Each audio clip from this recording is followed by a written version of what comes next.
ามานั่นมื้อนั้นตัวมีแต่ขมิ้นขาวนี่แหละ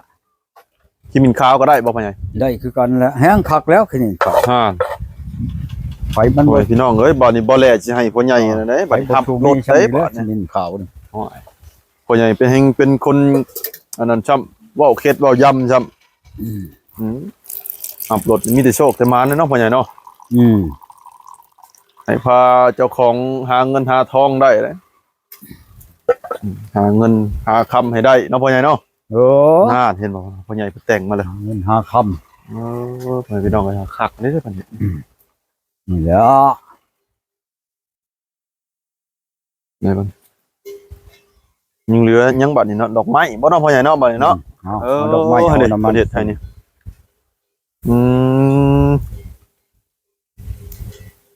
ดอกไม้ใส่คันนี่บ่พ่อใหญ่นั่นบ่ใช่นี่แหละเอาใส่คันลงเลยวางลงเลยแล้วเอาดอกไม้เต็ง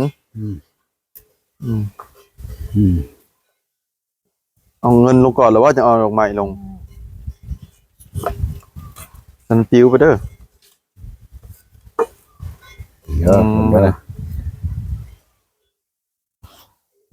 เด็กคนไหนมันเห็ดไหน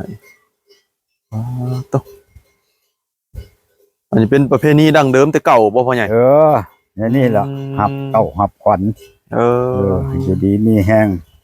พ่อใหญ่มันเห็ดคักเลยให้แพร่เจ้าแพร่จอมเอาซาถูกในใดก็ดีหับเอาให้แพงเจ้าแพงจอมแล้ว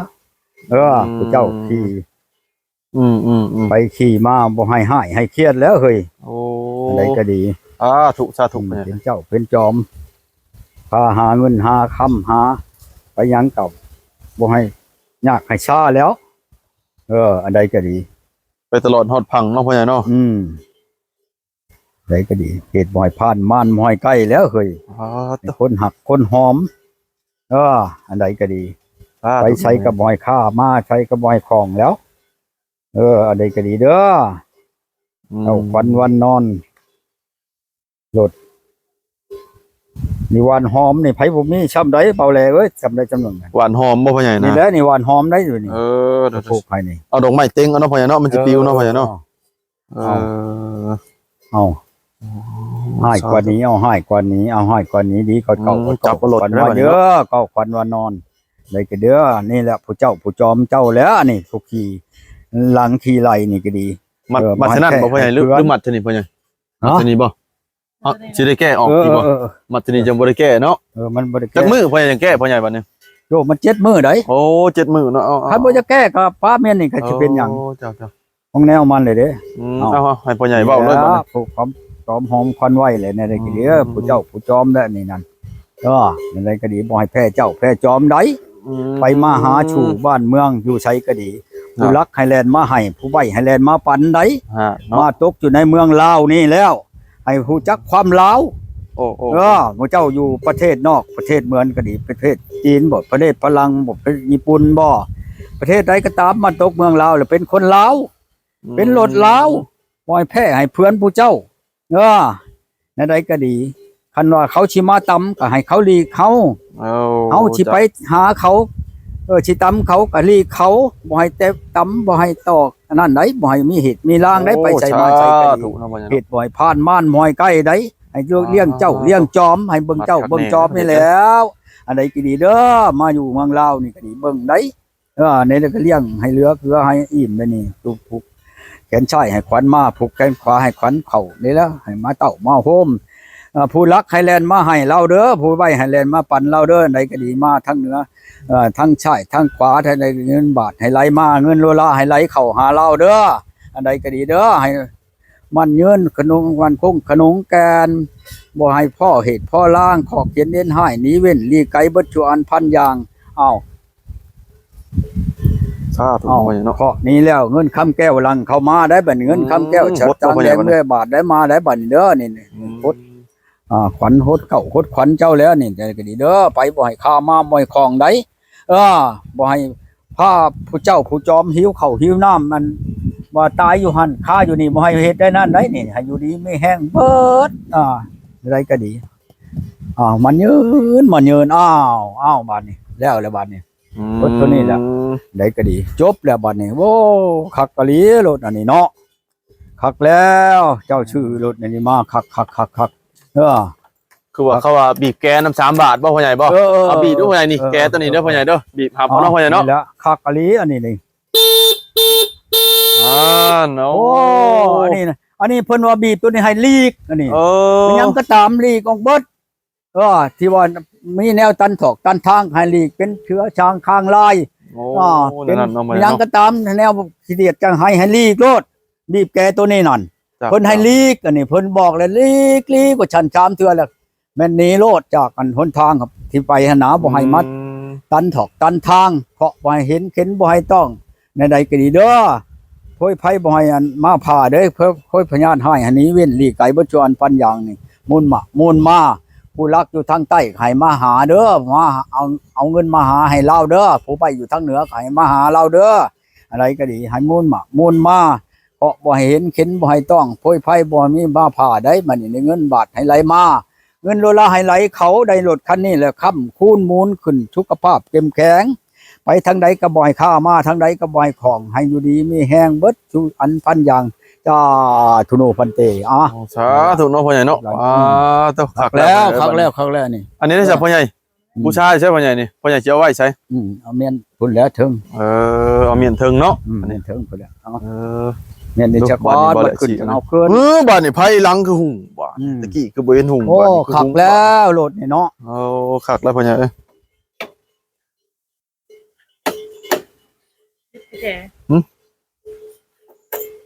ตะกี้คือบ่เห็นหุ่งบ่แล้วคือหุ่งบ่ชี้แล้วบ่กะแต่อันพวกมาพ่อใหญ่เนาะบ่นี่เนาะมาเฮ็ดเจ้านี่แหละมาให้ค่อยค้ำค่อยคูณรถล่างนี่ได้แม่นนอกคันแหละก็หลายคนอยู่ชื่อมานี่อันนี้แล้วค่อยจังว่ากับเบาหนอมมันคนบ้านนั่นนี่รถนั่นตายงัวนั่น10 ชาวตู่โอ้ยค่อยว่ามันก็บ่ว่าดอกว่าขายกันเว้าคือจังนั้นก็เฮาบ่มีสำนั้นก็ขายซะจัก2 โตขายแล้วก็ชื่อเอาพอไปสะดวกเฮาเนาะน้องบ่แล้วเนาะอันนี้ได้ไปสะดวกเฮาแล้วพอคือค่อยแล้วก็เชียงชี้ต่างๆคนไปแปลงรถไปชอมรถอยู่ห้านมันในนั้นได้บ่แม่นว่าสิป้าให้มันโชมอลีรอได้เห็นบ่รถค่อยไปฮอดพวกเมืองพินเชฟปูนเมืองนองตัวบดพูดบ้านกังบ้านกิงเมืองตอกตะโอยที่ว่าไปยังค่อยไปนั่นจนเกือบทั่วประเทศลาวเนาะพ่อใหญ่เนาะรถคันนี้ทั่วประเทศลาวทั้งนี้ก็ท่าแขกแม่นแล้วพ่อใหญ่บ้านป้านอกป้าน้ำขึ้นไปหาใช้มาชอกหาใช้ทั่วบนนาโอ้ยรถคันนี้น่ะไปนั่นคอยจังว่าจ้าถูกก็บ่ได้ประมาทพ่อแม่ดอกพ่อแม่น่ะอุ้มเฮาแต่อย่างน้อยอันนี้น่ะมันอุ้มเฮาเขาอยากไปใช้มันก็พาไปเนาะไอ้ว่ามันค้ำมันคูณเรื่องรถนี่ขนาดใดเรื่องไป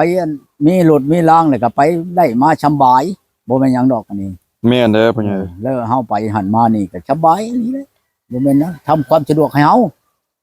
บ่แม่นหยังดอกบ่แม่นว่าโอ้ยพ่อแม่นั่นคุณพ่อแม่นั่นเลี้ยงให้ใหญ่บ้านนี้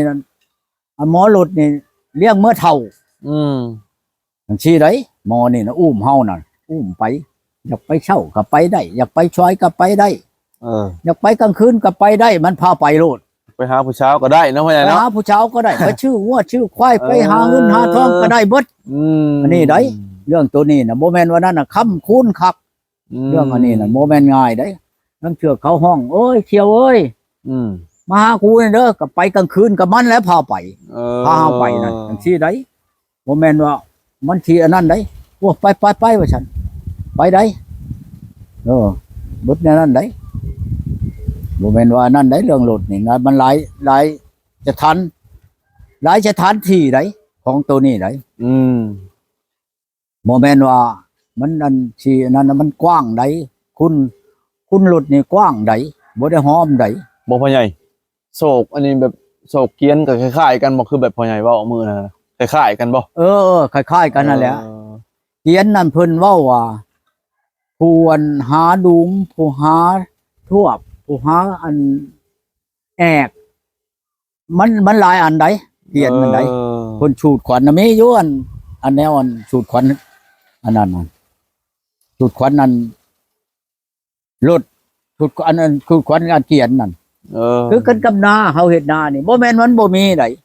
โอ้ เรื่องงานไปเอาขวัญเข้าแหกกันอันนี้นะปลูกเหล้านี่บ่แม่นว่าปลูกซื่อๆได้เหล้าเข้านี่ผู้เหล้าเข้าอันปลูกไปซื่อๆก็บ่หลายแล้ว เออ มันโชคได้กับทอดเหล้าได้ โอ้ เพิ่นจังว่าโชคนั่นเด้อข่อยสิเล่าสู่ฟัง30ธงหน้าแม่น30แสนเขาบ่เต็มเหล้า90ธงเขาบ่เต็มเนียกินเบิดเชียบ่ทันฮอดเขาใหม่พี่น้องให้แล่นมาหาเขาเต็มผ้าเราบ่อยากเกินลำบากแต่มันบ่มีเป็นเศรษฐีย้อนเพิ่นไข่เขาตักใช้เหล้าเต็มภูมินี่โชคกับทอดเหล้านี่ ตักใช้เหล้าเต็มภูมิมันเต็มภูมิเลยนี่30ธงหน้าแม่นมันบ่ได้แล้วหน้า30ธงเป็นหน้าแม่นบ่ได้หยัง30แสนเขาบ่เต็มเหล้าหลายอยู่อันหน้านั่นเข้าบ่เต็มเหล้า90ธงเข้าบ่เต็มเนียมันเป็นหยังมันจะบ่แม่นมันบ่ได้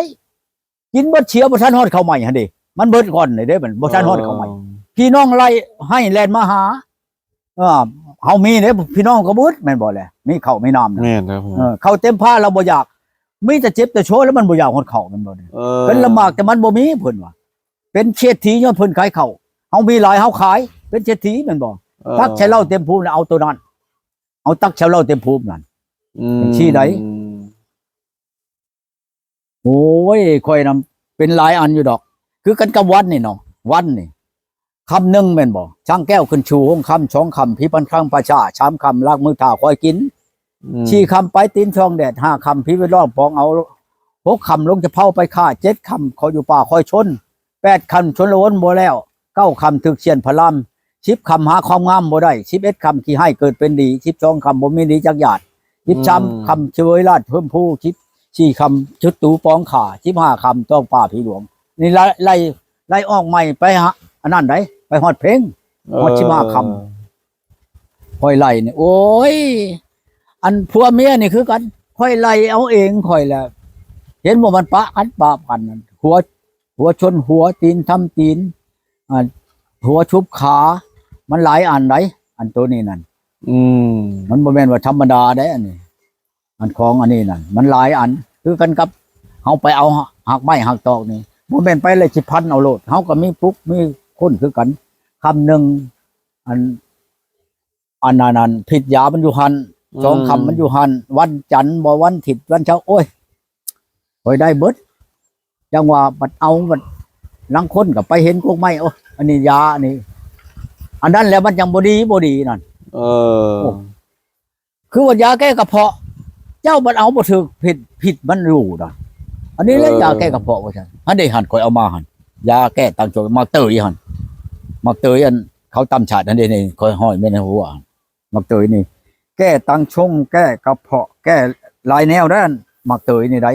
ถ้าว่าไผเป็นหยังนี่ก็สิเอามาให้เบิ่งนี่มันปีในอยู่ในนี่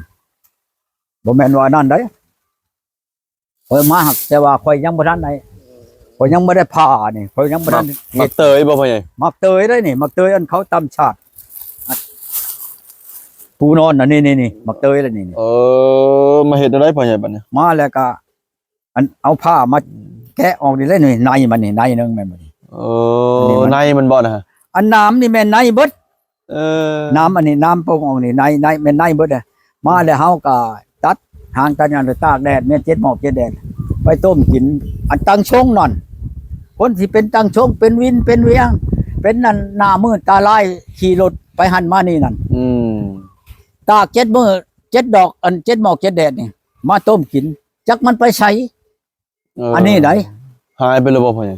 ฮะ หายไปวิดๆแล้วบ่ตอนนั้นเคยเป็น ค่อยตะกี้ค่อยนั่นแต่ค่อยยังอันหนุ่มยังชอมชำได้ชำนึงค่อยไปขาย เรื่องกระเพาะนี่จักมันไล่ไปใช้ค่อยบอกแจ้งโลดทาไผอยากกินอยากได้แหละเอาโลดหักเอาตามยามไดบ่แม่นว่าสิไปเห็นมากเตยแล้วมาพามาเฮ็ดกินโลดก็บ่ได้มันต้องมียามถ้าไผอยากฮู้จักอยากเอาไปค่าไปขายไปอันนั้นน่ะไปปิดไปปัวแล้วมาถามค่อยบอกให้ค่อยบอกคนมาขายดอกบอกโพดให้ลูกให้หลานอันนี้นั่นในมาแหละนี่นะในหมักเตยแหละนี่นะอันนี้แหละเขาตากมันเหี่ยว พ่อใหญ่ไปได้มาใช่พ่อใหญ่เนี่ยในหมักเตยไปได้มาใช่พ่ออันนี้คอยไปเอาในโคกนี่ไดในกอเตยแล้วกอเตยอันเขาอัน เตยตัวมันใบมันเป็นน้ำอ่ะบ่ เป็นน้ำนั่น เขาเอามาตำฉาดดอก อืม คอยไปเอาในโคกนี่แหละนี่ครับอันเช้าอันมานคอยมาชงวันนี่แหละแล้วเอามาโอ้ยเราเต็มอันนั้นจักเท่าไรเลยเราเอามือนะ อืม ไปพาเราไปเอาเราเป็นนั่นแหละเราอ่ะเราเป็นกระเพาะเราอ่ะยำบ่ไม่แตกได้นี่แข็งขนาดได้ได้นี่บ่แม่นนั้นได้ทับเอานี้นั่นนี้ได้ยังได้คอยกระต้มกินคอยเผาไผ่แล้วคอยกระต้มรู้แล้วคอยบ่ได้ตากแดดตากหมอกเผาไผ่แล้ว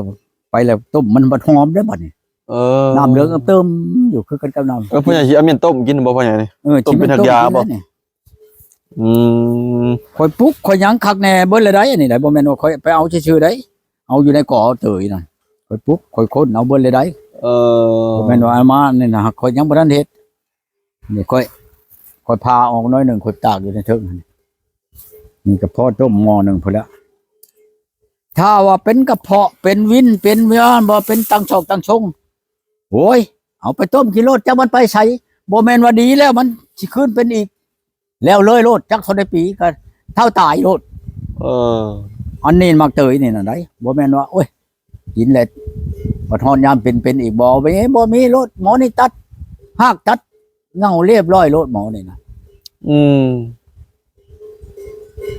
อันเช้าเมื่อนี่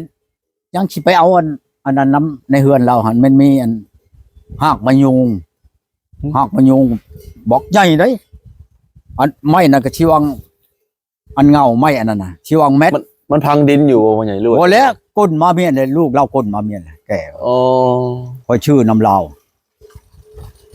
ช่องเงาน่ะ3 แสนกีบวันนี้3 แสนกีบนี่นะคอยสิเอารถไถไปแก้เอาหมดโอ้มื้อใดแล้วก็สิไปคอยเอาเงินให้เราแหละอยู่ไกลบ่พ่อใหญ่เอาอยู่บ้านอันนี้แล้วบ้านนาชายนี่ไปแล้วเห็นเราเอาเมียนได้ข่มไม้พ่อใหญ่สิมาเห็นยังพ่อใหญ่สิมาเฮ็ดโต๊ะเดี๋ยวนี้แล้วนี่มานี่ก็สิตั้งภาคกงยมนี่เงาหนึ่งภาคนี้เงาหนึ่งเนาะแล้วก็สิเฮ็ดอันนี้ล่ะทั้งนั้นทั้งนี้เนาะบัดลูกหลานมาแล้วมีเวียกมีงานก็เป็นโลมละวานบ่อันนี้ก็เนาะเขานี่คือวันนี้แล้วนี่เป็นเมียนพอได้หนังพอได้ยังเนาะพ่อใหญ่เนาะเนาะ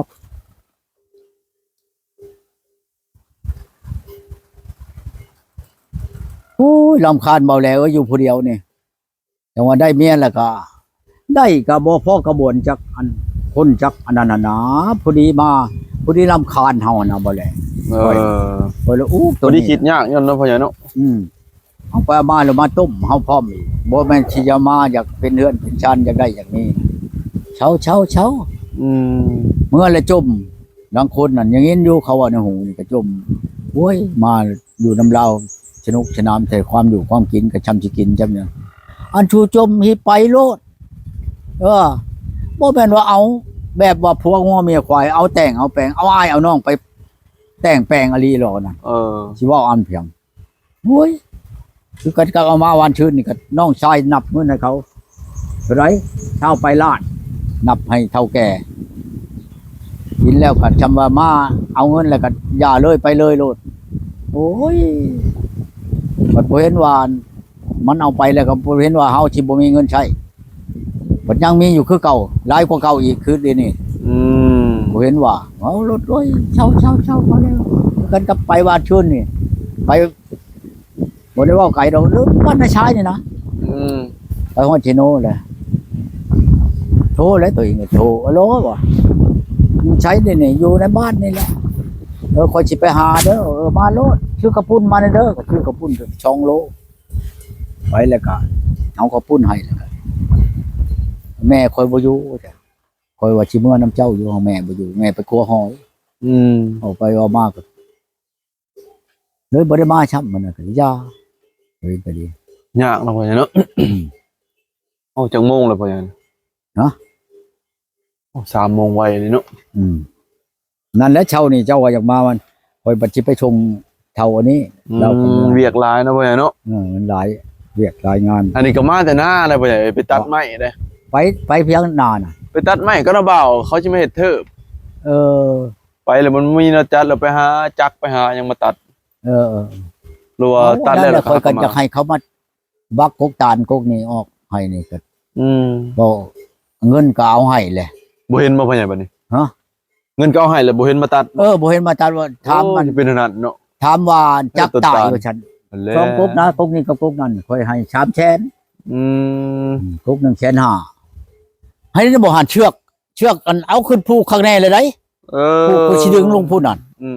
เชือกเห็นบ่หันยังแก้บ่ได้แก้ลงมาช้ำเชือกเช่นนั้น เดี๋ยวมันไปทางใดพ่อใหญ่กกตาลเนี่ยบัดลมนะ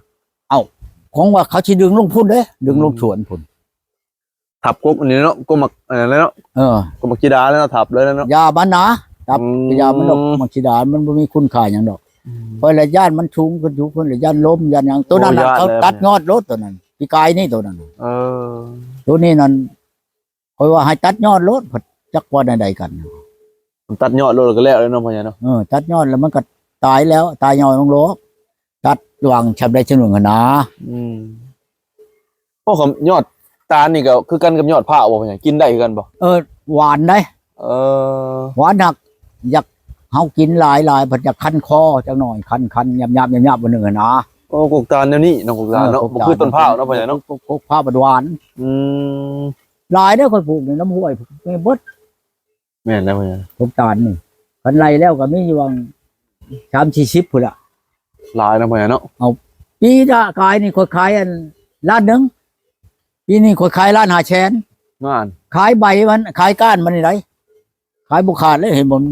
ถั่วบดน้ำหวน ได้กำไรนะพ่อใหญ่เนาะปีกายล้านหนึ่งปีนี้เป็นล้าน5แสน มันหลายเด้ปีกายบ่หลายปานใด โอ้ มันยังต่ำอยู่ปีนี้มันต่ำปีหน้าแฮงยัด2 ล้านปีหน้าน่ะ ห้า เอามันชูงเลยเด้บัดนี้มันชูงมันเอาได้หลายเลย อืม ของแนวเขาชื่อไปเฮ็ดพลอยอันเด้พลอยปัด เออ อันนั้น หลายขึ้นหลายขึ้นเนาะพ่อให นี่ ญ่ แล้ว เนาะ นี่ อื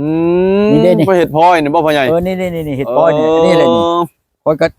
มาปัดอันนี้แหละคอยนั่นนี่ พลอยก้านตาลโอ้ย พ พี่ ลอย น้อง ก้าน เอ้ย ตาลแล้วนี่น่ะ เออนั่น นี่ นี่ แหละข้อย เนาะ เขาไปเฮ็ดอันนี้แหละ นี่เห็ดพลอยอันนี้นี่ มาบ้านนี่ได เขาเอาให้บ่พ่อใหญ่หรือไปชื่อเอาอันนี้นะ เอาคอยชื่อเอาเขาบ่ได้ให้แล้วให้คอยเขาก็ให้ไปเอาอยู่เขาว่ามาเอารถมันบ่ได้ไป อืม มันบ่ได้ไปหาเขาก็บ่ได้มาหาข่อยแล้วก็ยาและปลาเป็นนี่แหละ อืม ยาตะกี้ว่าจักตายบ่แม่นเขาบ่จักมาเฮ็ดดอกจักอันตัดนั่นมันน่ะจักแม่นพิชังก่อนน็อตมันหักคาจะบอกเขาว่านะเอาออกบ่ได้เลยปะเลยจักกับยังสิไปจูดไปจังเฮาออกไปเมืองพุ่นแล้วว่า อืมไปให้เขาเป็น โตสิเขาเลยๆอยู่แล้ว เขามาบักให้นี่ เอาเนาะพ่อใหญ่เนาะคำนะพ่อใหญ่ เดี๋ยวบ่แลสิเมื่อก่อนขอบใจหลายๆพ่อใหญ่มาหับรถครับให้พ่อใหญ่หับรถ สิบ่ได้เมื่อง่ายไปได้บ่ ยัง อันเมื่อ พูดไหน ที่ซาวไปปลายพุ่นแหละ เออ โอเคเนาะพ่อใหญ่เนาะสบายดีเนาะพ่อใหญ่เนาะ ฉันละอยู่ดี สบาย แม่ ดี